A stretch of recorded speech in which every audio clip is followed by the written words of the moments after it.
हिमाचल प्रदेश और गुजरात विधानसभा चुनाव का परिणाम सामने आ चुका है।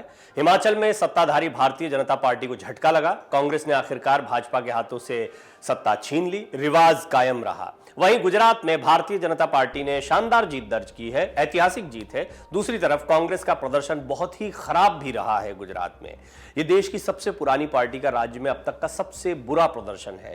हिमाचल प्रदेश में कांग्रेस की जीत और गुजरात विधानसभा चुनाव में पार्टी की करारी हार पर पूर्व अध्यक्ष राहुल गांधी ने बड़ी प्रतिक्रिया दी है।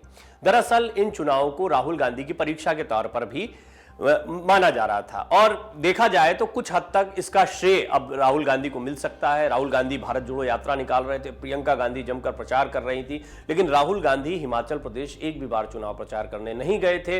वहीं गुजरात में वो बीच में एक दो बार चुनाव प्रचार करने के लिए गए।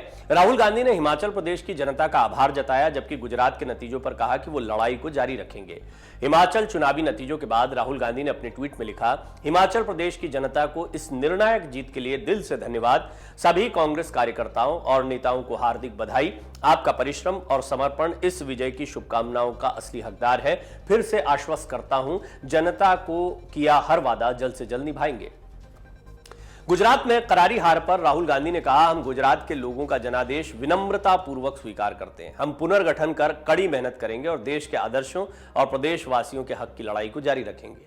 हिमाचल में 40 सीटों पर कांग्रेस ने जीत दर्ज की है, जो कि बड़ी जीत है कांग्रेस की। 68 सीटें हैं कुल। हिमाचल प्रदेश के 68 सीटों में से कांग्रेस ने 40 सीटों पर शानदार जीत हासिल करते हुए सत्ता में वापसी कर ली।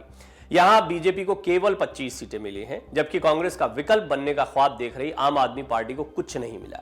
बेहतर प्रबंधन के साथ हिमाचल के रण में कांग्रेस उतरी थी। बहुत मेहनत की गई, यहां पर रणनीति बनाई गई बाकायदा। कांग्रेस की जीत में रिवाज ने उसके पक्ष में माहौल जरूर बनाया, लेकिन कांग्रेस ने युवाओं के बीच बेरोजगारी, कर्मचारियों के बीच पुरानी पेंशन, किसानी और बागवानी जैसे मुद्दों से खुद को भटकने नहीं दिया। हिमाचल में कांग्रेस की रणनीति और बेहतर चुनावी प्रबंधन को नकारा नहीं जा सकता। कांग्रेस महासचिव प्रियंका गांधी के लिए भी हिमाचल की जीत मायने रखती है। पार्टी में सीधे तौर पर सक्रियता के बाद पहला मौका होगा जहां उनकी मौजूदगी में जीत दर्ज हुई है। अब चुनौती क्या है? विधायकों को एकजुट रखने पर नजर है। हिमाचल प्रदेश में बहुमत से अधिक संख्या आने के बाद कांग्रेस सरकार बनाने में देर नहीं करना चाहती है।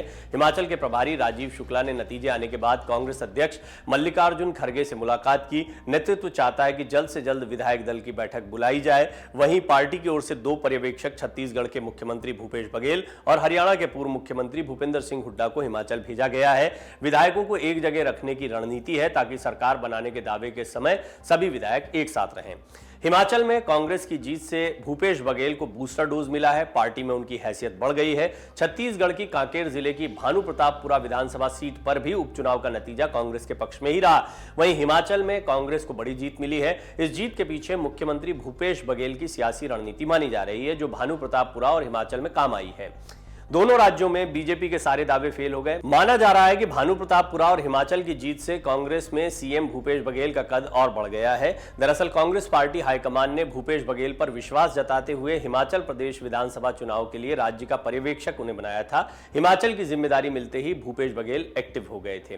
कहा जा रहा है कि कांग्रेस ने जो घोषणा पत्र हिमाचल के लिए बनाया था, वो भूपेश बघेल की जनहितकारी योजना को ध्यान में रखकर बनाया गया था। कांग्रेस ने युवाओं को 5 लाख नौकरी के साथ महिलाओं को हर महीने 1500 रुपए और पहली कैबिनेट बैठक में 1 लाख लोगों को रोजगार देने का वादा किया। वो हिमाचल में काम कर गया। अब देखा जाए तो भूपेश बघेल कांग्रेस पार्टी में अशोक गहलोत और सचिन पायलट से आगे हो गए हैं। मल्लिकार्जुन खड़गे के नेतृत्व की चुनौती अगले साल भी है, क्योंकि कर्नाटक में चुनाव है। कांग्रेस के नए अध्यक्ष मल्लिकार्जुन खड़गे के नेतृत्व में पार्टी की एक राज्य में वापसी उन्हें आशान्वित करती है। खड़गे ने राहुल गांधी से अधिक रैलियां गुजरात में की। नतीजों को उनके नेतृत्व से जोड़ा जाएगा तो एक राज्य जीतने के साथ उनके हिस्से में एक बड़ी हार भी आएगी। खड़गे के नेतृत्व की असल परीक्षा अगले साल है। कर्नाटक में चुनाव है। कर्नाटक उनका गृह प्रदेश है, तो यहां पर वो कितनी मेहनत कर पाते हैं, और यहां पर कांग्रेस के लिए संभावनाएं भी दिखती हैं। भारत जोड़ो यात्रा ने भी लंबा समय यहां पर बिताया। इसके अलावा छत्तीसगढ़, राजस्थान, मध्य प्रदेश, तेलंगाना, त्रिपुरा, मेघालय, नागालैंड और मिजोरम में भी विधानसभा चुनाव होने हैं। गुजरात में कांग्रेस के लचर रवैये से भाजपा की जमीन मजबूत हुई है। गुजरात में 1995 से लेकर अब तक कांग्रेस इतनी बुरी तरह कभी पराजित नहीं हुई। 2017 में पार्टी को 77 सीटें दिलाने वाले अशोक गहलोत का जादू इस बार फेल रहा। जिस समय गुजरात में चुनाव चल रहा था, पड़ोसी राज्य राजस्थान में पार्टी आपस में भिड़ी रही। पार्टी ने गुजरात के जिन युवा नेताओं को जोड़कर भविष्य का ताना बाना बुना था, उन्होंने भी किनारा कर लिया। 2017 के बाद कांग्रेस ने भाजपा सरकार विरोधी गुजरातियों के दिलों में जो जगह बनाई थी, धीरे धीरे वहां आम आदमी पार्टी धड़कना शुरू कर चुकी है। राज्य में संगठन को लेकर पार्टी का लचर रवैया भी पार्टी के लिए नुकसान लेकर आया। जिन विधानसभा सीटों पर कांग्रेस पिछली बार जीती थी, वहां संगठनात्मक ढांचे को मजबूती नहीं दी गई और सीटें खिसक गईं। गुजरात में कांग्रेस को 17 सीटों पर ही संतोष करना पड़ा है।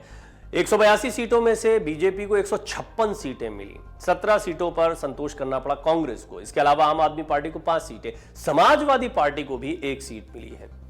इसके साथ ही 3 सीटों पर निर्दलीय उम्मीदवार जीते हैं। यह देश की सबसे पुरानी पार्टी का राज्य में अब तक का सबसे बुरा प्रदर्शन है। इससे पहले 1990 के चुनाव में कांग्रेस का प्रदर्शन सबसे नीचे गिरा था, तब पार्टी को सिर्फ 33 सीटें मिली थी। साल 2002 के विधानसभा चुनाव में कांग्रेस को 50 सीटें, 2007 में 59 सीटें मिली थी। तो वहीं पिछले चुनाव में कांग्रेस को 77 सीटें मिली थी। भाजपा ने सत्ता विरोधी लहर की धारणा को धत्ता बताते हुए अपने पिछले रिकॉर्ड को पीछे छोड़ दिया है। सारे ही रिकॉर्ड तोड़ दिए हैं। भाजपा को इससे पहले साल 2002 के चुनाव में 127 सीटें मिली थी, लेकिन इसके बाद चुनाव में पार्टी की सीटें धीरे धीरे घटती गईं। 2017 के चुनाव में तो दहाई के अंक में आ गए थे, 99 सीटें मिली थी, लेकिन 2022 के इन चुनावों में जबरदस्त वापसी करी है। सारे पुराने रिकॉर्ड गुजरात के तोड़ दिए हैं। लिहाजा प्रधानमंत्री नरेंद्र मोदी इस जीत से काफी उत्साहित थे। उन्होंने जो भाषण दिया उसमें हिमाचल में वोट प्रतिशत का जिक्र किया, तो गुजरात की जनता को बहुत बहुत धन्यवाद देते हुए उन्होंने बताया कि बीजेपी की ताकत कितनी बड़ी है, लोकप्रियता कितनी बड़ी है।